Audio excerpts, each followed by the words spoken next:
What is up, guys? It's Troy at the Full Setup, back with another video for you, and today we have an unboxing and I'm also going to do an installation on both Intel and AM4 platforms of the Arctic Liquid Freezer 2 360 AIO liquid cooler. Now, I'm not going to do any thermal tests today. I'm going to save that for a separate video. I'm also going to, in that video, put this against the Arctic Freezer 34 so you can see sort of the difference between using a nice little air cooler versus a big chunky radiator from the same brand. So like I said, yeah, just unboxing and install today. Now, I've been really looking forward to reviewing this unit, so thanks to Arctic for sending it over, because for £75, that's already a cheap 360mm liquid cooler. Okay, it doesn't have any RGB like the deep cool ones that I love. Might not look as good as some of the deep cool ones I reviewed, but for £75, this is going to be a top performer. And the reason I think it's also going to be a top performer is because most radiators use a 25mm thick radiator. This thing is using a 38mm radiator like the previous version, so this is a chunky cooler.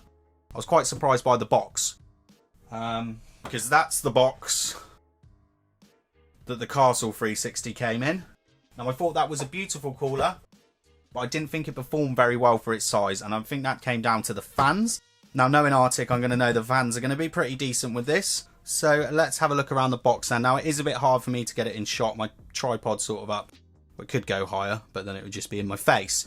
So, Liquid Freezer 2 360 on the box, 2-year limited warranty. Picture of the cooler, Arctic MX4 thermal paste included, as we would expect. Let's have a look, we've got some pictures at the back. There it is.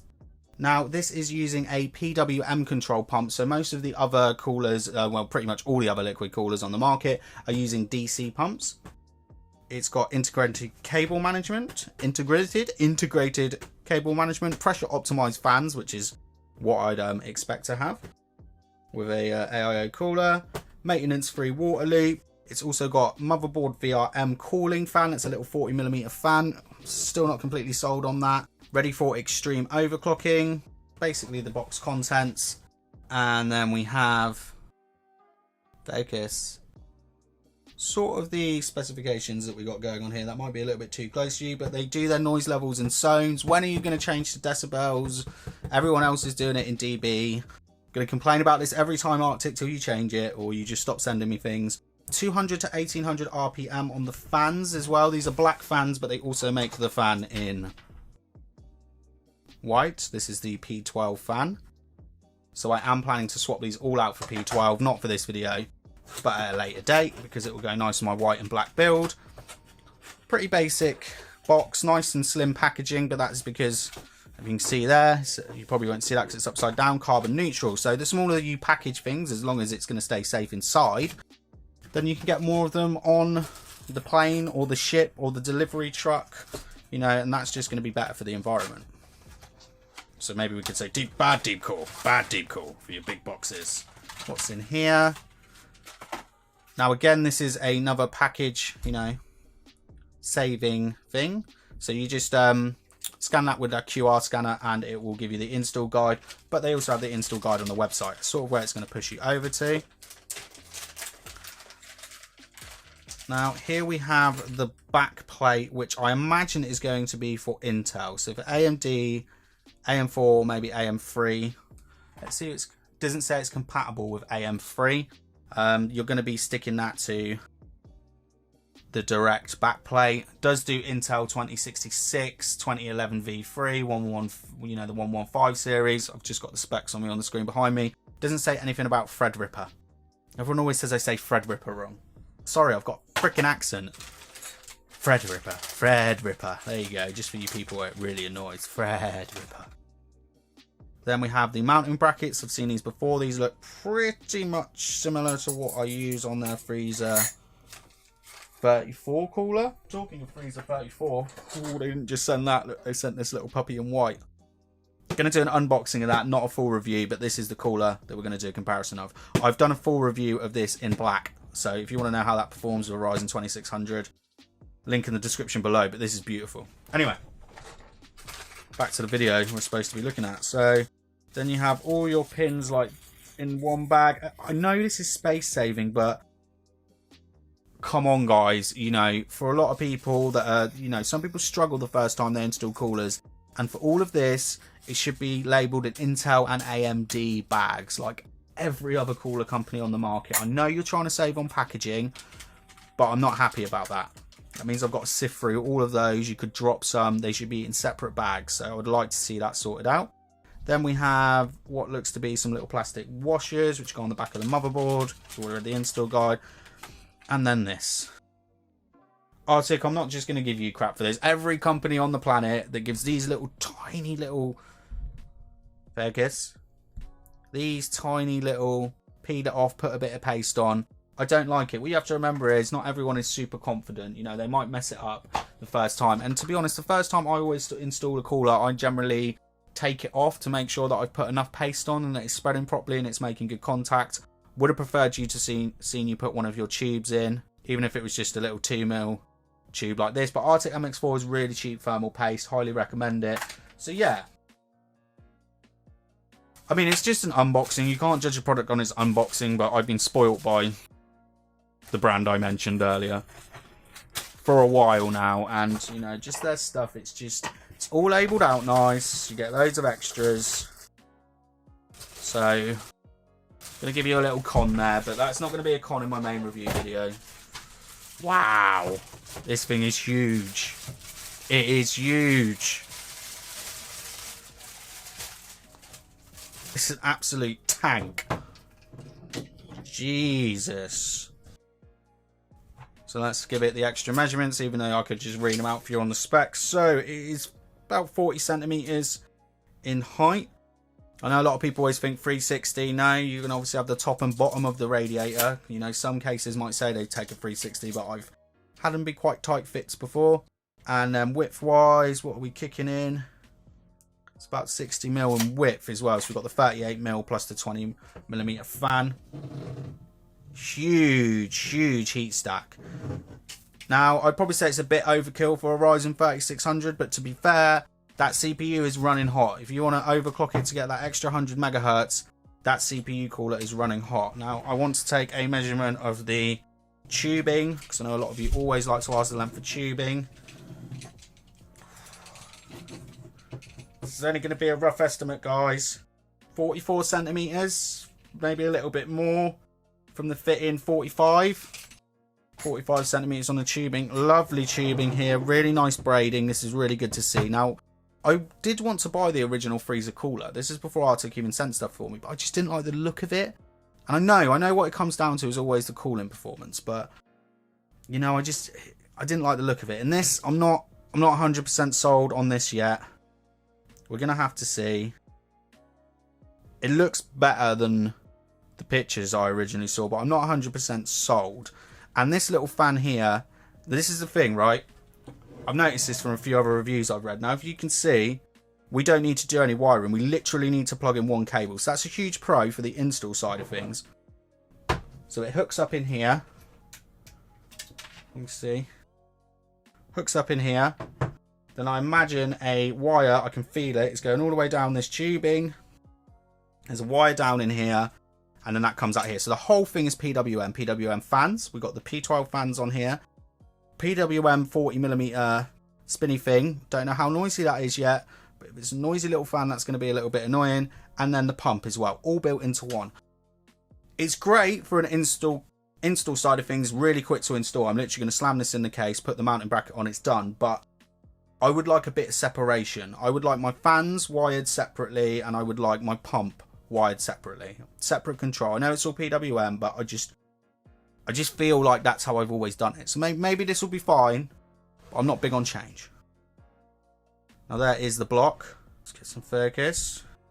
Let's measure the block. All copper blocks, so it's just over 45 by 40. So even if they made a Threadripper adapter for this, it's definitely going to be too small. So yeah, this bit, all of this, I love. It looks beautiful. For the price, seriously premium. It looks like a premium piece of kit. I would say EK. You know, it looks fat. It looks like a custom radiator. The fan's already on it for you. All nice and wired in. Love that. Like I said, probably what I would do with this is I'm probably going to put when I've got the rest of these fans is I'm going to put the 3 black fans on the back. 3 black fans on the back. That was hard to pronounce. I'm going to put the 3 black fans on the back, and then I'm going to put 3 white ones on the front, just because they go in my build. But yeah, overall, nice. You've started making RGB products. You've made one RGB product. I would like to see an RGB cooler from you without the VRM thing. Just, that's what everyone else is doing. I'd just like to see that. Anyway, enough waffling. Should we get it installed? So for the installation, which is pretty easy, there's a really good video guide as well. It takes you step through step on their website as well, and it is sort of like in stages. Let me just show you. You can see that. So each one's like a little step by step. So big pro on that, Arctic. But I've gone through all the screws, which I said should have been in separate bags. And the first thing you want to do is install the bracket to the cooler. So you need this little thin focus. I don't know if that's going to focus, but this little thin screw here, and they sort of face out going this way. I think there's a certain way you're supposed to have the cable as well. Let's just, yeah. So the cable comes over this side of the bracket. It doesn't go underneath, it comes over this way, according to that guide. But I don't think it should matter. And you probably want to use a small posi screwdriver. I'm using a flathead, but it should be fine. And as with always with all coolers, it doesn't matter where you're installing it, never over tighten any part of it. As soon as it bites, it's tight. Probably going to say that a few times in here. That should be my channel motto. So you can see here, there's just this little insert, long screw, and there we go. So that is the cooler prepped. So next up we need the Intel motherboard, because we're going to start with the Intel and then we're going to install it in the case, which is my AM4 system. So this was a little bit, so I don't actually need those, they're for something else. So the actual plastic washers in there are for the radiator.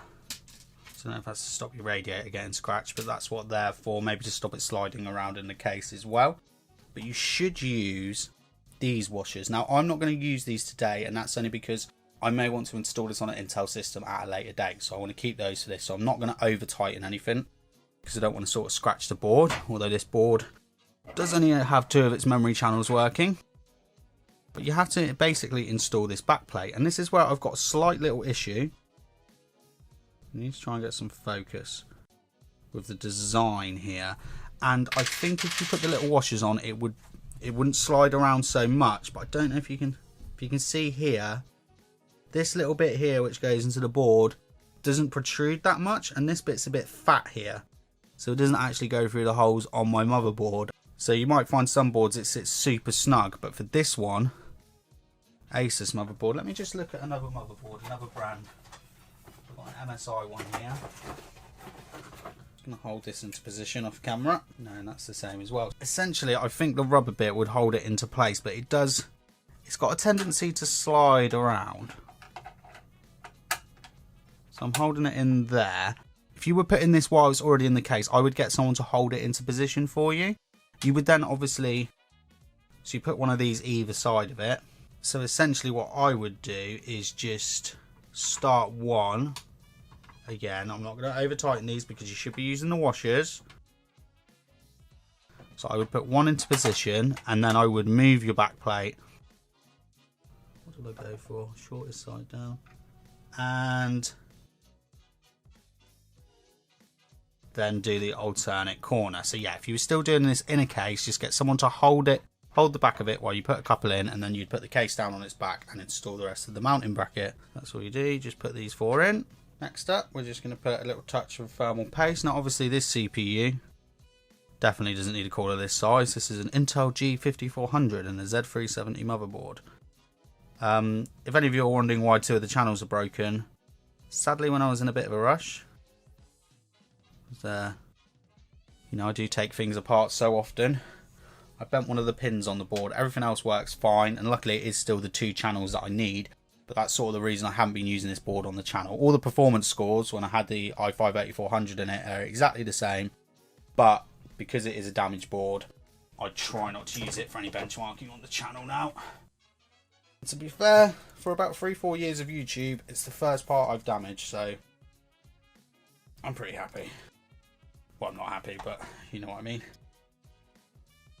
So next up, we're going to install the cooler into the position, and let's have a look. Can you do it? Does it go both ways? So it is square, okay? So you can decide where you want it to cool. So maybe if you have more VRM down this side, you could cool that side. And a lot of it comes down to case positioning as well.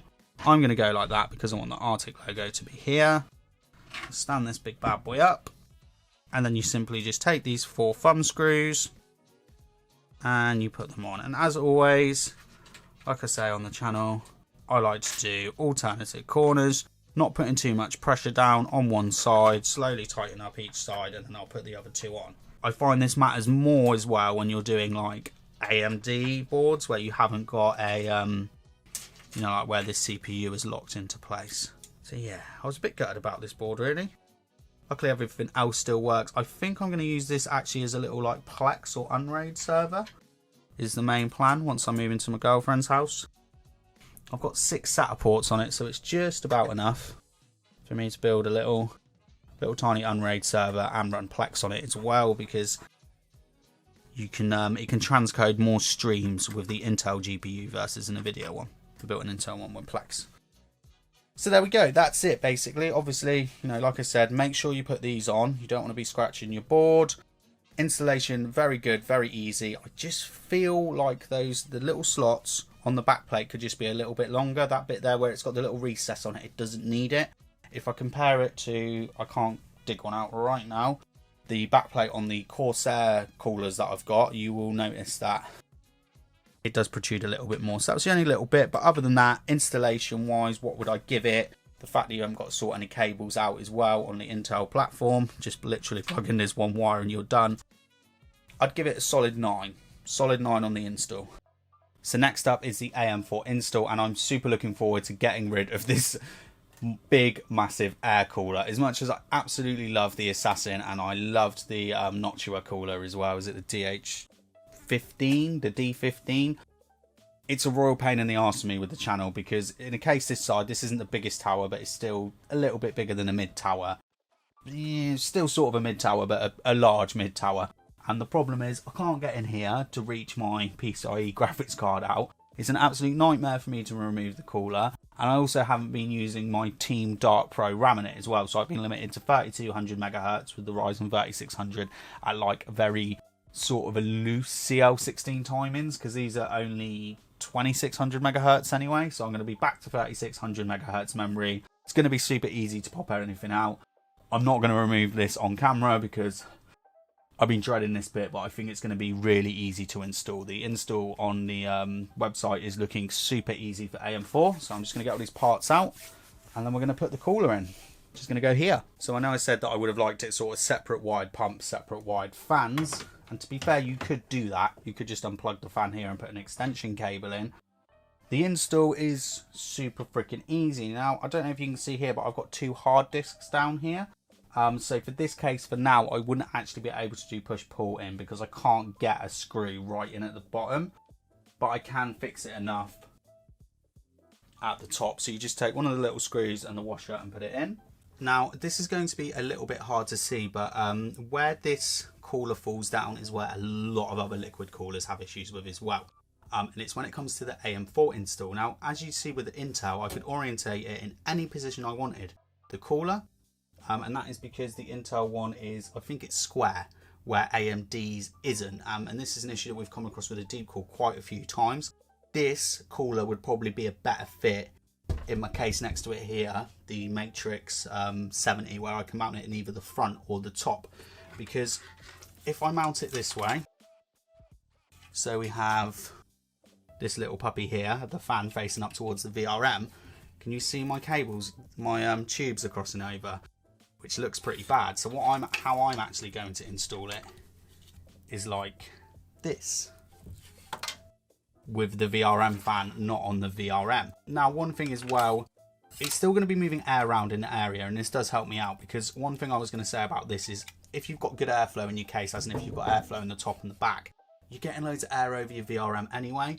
And I think the places where you are going to use this, once you've got a processor and a motherboard pairing where you're going to be really pushing the VRM, like 16 cores and up, generally the motherboards that you're going to be buying for those have passive cooling on the VRM anyway, or they've, you know, like Gigabyte have done where it's all fin stack now. So I would say this is a little bit more of a gimmick than actually needed. It's good to have it there, but yeah, it's not fully for me. So I am going to mount it that way. And the other reason I'm going to mount it that way is because this is the X370 Crosshair motherboard.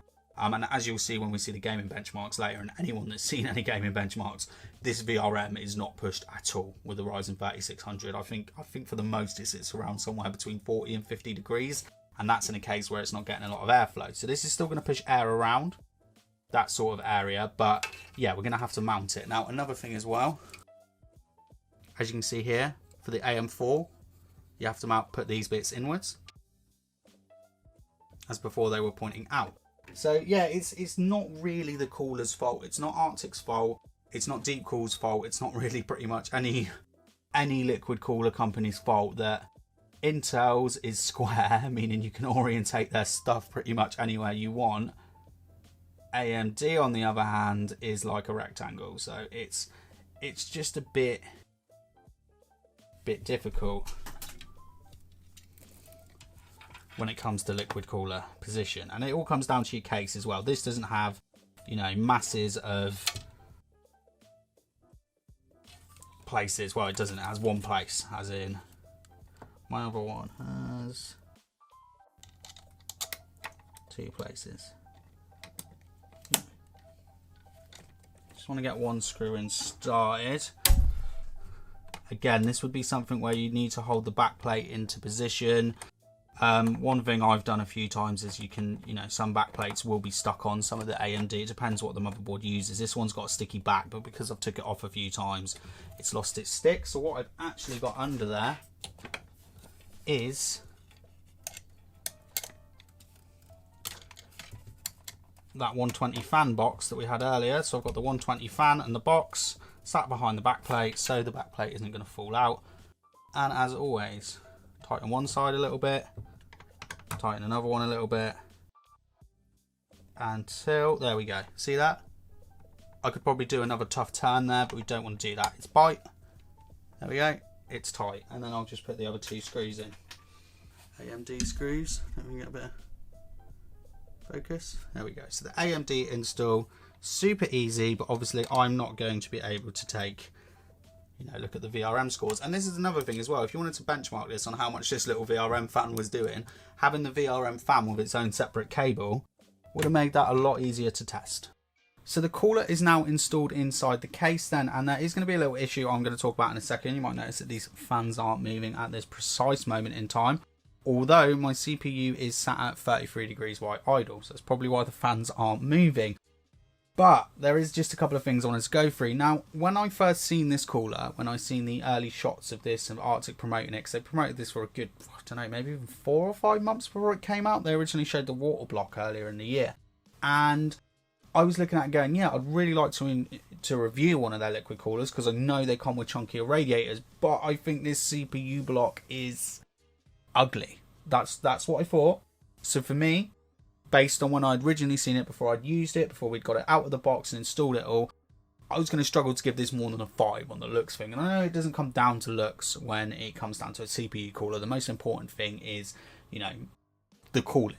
Does it cool your CPU? But when there's so many RGB products on the market and stuff, I thought I'm going to really struggle with this one, even though it's only £75. So that's always going to be, you know, a huge thing. These are things I'm going to go in again at the end of the benchmarking video, although it's going to be a little bit awkward at the moment. We'll get to why the fans ain't spinning. But since I've installed it all, since I've had it in my hand and seen it up close and personal, I actually quite like the look of this water block now. I am more than happy with the look of this block.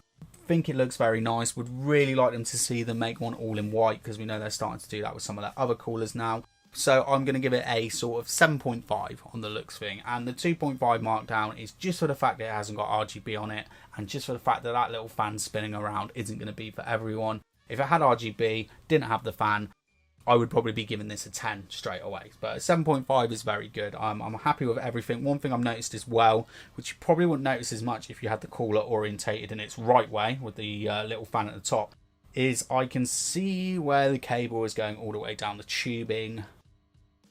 And I don't like that little bit about it either. But yeah, the tubing's easy to move around. The cooler itself looks very good indeed. Probably going to swap these out for the white fans at a later date. But it looks very nice in my build.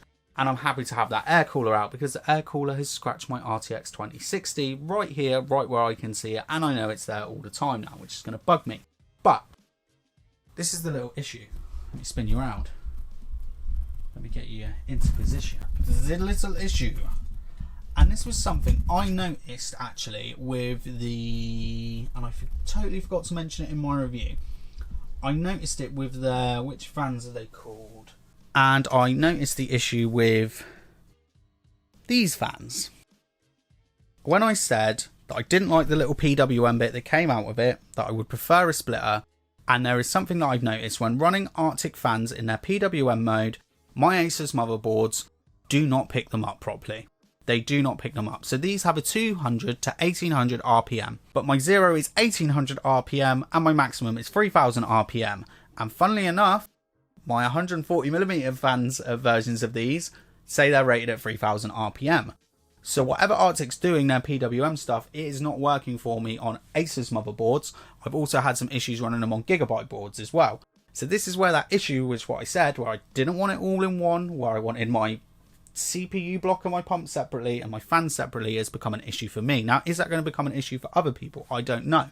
I'd be very interested to know in the description. Probably going to get on YouTube after I've uploaded this video and ask some other people that have reviewed the product. But at current, I can't set a proper fan curve. But it's odd. So if I just set it to, let's just go to 50%. Just going to go apply that now. They're not loud. Okay, so I'm in between 50 and 60%. So they're saying this is at around 3000 RPM. The fans have only just started spinning. Can you see them? See, they've only just started spinning and they're quiet. So you should, if you come into the same issues that I've come into with Arctic fans, because I do love Arctic fans and I've also always been super positive about them, but if you come into the same issues that I do, when you're linking them all up via PWM, don't pay attention to this.